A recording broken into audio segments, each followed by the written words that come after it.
ठाकुर जी कह रहे हैं पोल पट्टी का खोल लो भैया। अरे ब्रजवासी ना खोलेंगे तो कौन खोलेगा? बहुत ध्यान से सुनियो। जयदेव महाप्रभु ऐसे महाकवि हुए इस कलयुग में जिनके आगे ठाकुर जी भी हार मान गए।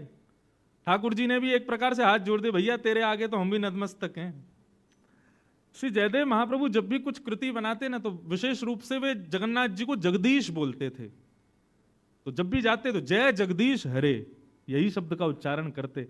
लेकिन आज की पंक्ति जैसे ही महाकवि जयदेव ने गाई, अभिनव जलधर सुंदर धृत मंदर हे श्री श्यामा मुख चंद्र चकोर, जैसे ये भाव कहा तो श्री जगन्नाथ जी बोल पड़े, बोले आज जय जगदीश हरे नहीं, आज जय जय देव हरे। आज तो जयदेव तुम्हारी जय हो। अरे तुम कहां से पता कर लेते हो भाई इतने भाव? बोले कैसे? जयदेव महाप्रभु कहते हैं, बोले भगवान इंद्र ने कोप किया ब्रजमंडल पर और तब ब्रजवासियों को रक्षा के लिए आपने गिरिराज जी अपनी इकन्नी उंगली पर धारण किए। आप जगत नियंता जगदाधार जगदीश हो, यदि आप अपनी भ्रगुटी टेढ़ी कर लो तो इंद्र की मजाल है कि वो बारिश करे। लेकिन हमने सुना इंद्र 7 दिन 7 रात्रि तक बरसाता ही रहा।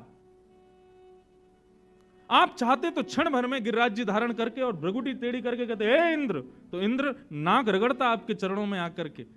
लेकिन आपने उसको एक बार भी नहीं डांटा और 7 दिन 7 रात्रि तक अविरल वर्षा होती रही। सामान्य वर्षा नहीं हुई थी वृंदावन में, श्यामंतक वर्षा हुई थी जो कि प्रलय काल के समय होती है। जिस वर्षा के होने पर पूरी पृथ्वी डूब जाएगी, ऐसी वर्षा वृंदावन में हुई थी।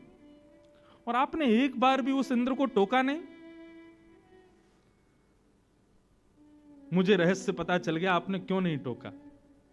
ठाकुर जी बोले क्या रहस्य पता चला? बोले कि बढ़िया अवसर मिल गया था, सब ब्रजवासी गिरिराज जी के नीचे खड़े थे और उन्हीं सब ब्रजवासियों को जब आपने नैन भर के देखा कि भाई सब आ गए कि नहीं, तभी आपने क्या देखा कि सन्मुख ब्रजवासियों के बीच में श्री वृषभानु नंदिनी खड़ी हैं, श्री हमारी श्यामा जी खड़ी हुई हैं। तो आपने मन में विचार किया कि भैया इनकी रूप सुधा को पान करवे को या से बढ़िया अवसर नहीं मिलेगा।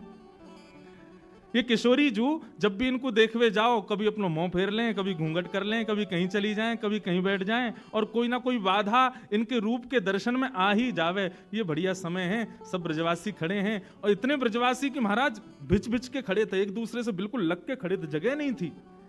किशोरी जी अब हिल नहीं सकती हैं, अब कहीं जाएंगी नहीं, ये बढ़िया अवसर है इनकी रूप माधुरी को दर्शन करवे को।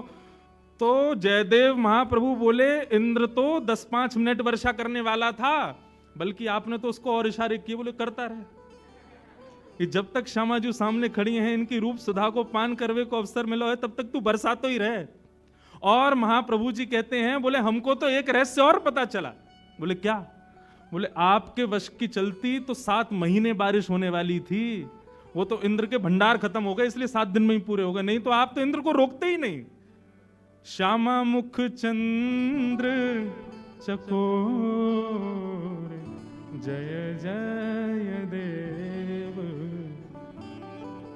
तो भैया ये गिरिराज पर्वत धारण लीला 7 दिन तक इसलिए चली क्योंकि किशोरी जी खड़ी थी सामने।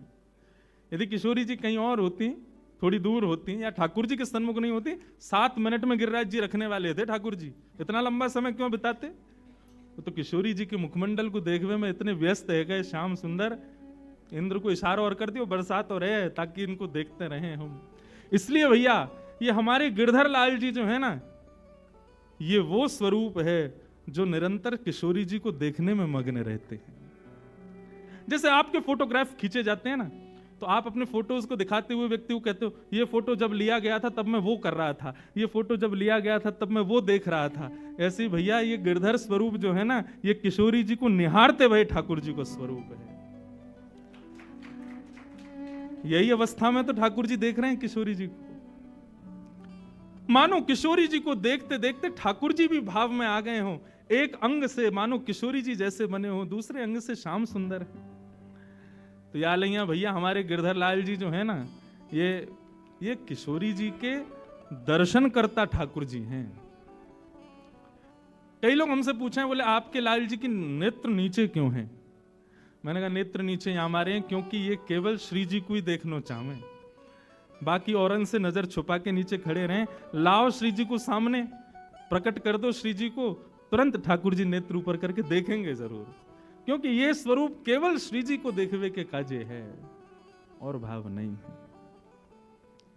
तो ऐसे हमारी श्यामाजू के मुखमंडल के देखवे के सबसे बड़े रसिया कौन? हमारे गिरधर लाल श्रीनाथ जी।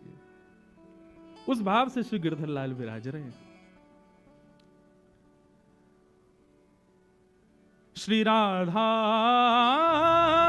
करावचित पल्लव वल्लरी के, राधा पदांक विलसन मनमस्थली के, राधा यशो मुकुरमंत खगावली के, राधा विहार विपने मनताम मनो में।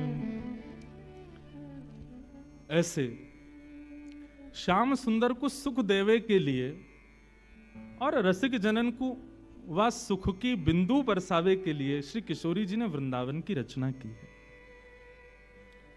वृंदावन स्वयं श्री किशोरी जी ने ही अपने हाथों से निर्माण किया है। वृंदावन का एक एक कण, वृंदावन का एक एक पल्लव, वृंदावन का एक एक वृक्ष। और मैं तो कहूंगा भैया, वृंदावन में आवे वारे, वृंदावन में रहवे वारे, वृंदावन में जन्म लेवे वारे, इन समस्त जीवन को भी निर्माण श्री किशोरी जी ने ही किया है। इसलिए भैया मैं निवेदन करता हूं हाथ जोड़ के, वृंदावन आकर के ना किसी में भी अवगुण मत देखना, क्योंकि वृंदावन आया है और वो वृंदावन में है तो जरूर किशोरी जी ने ही भेजा है, और किशोरी जी ने भेजा है तो निश्चित उसमें कोई ना कोई गुण तो विद्यमान होगा। श्री किशोरी जी ने अपने हाथों से निर्माण किया है उस वृंदावन का।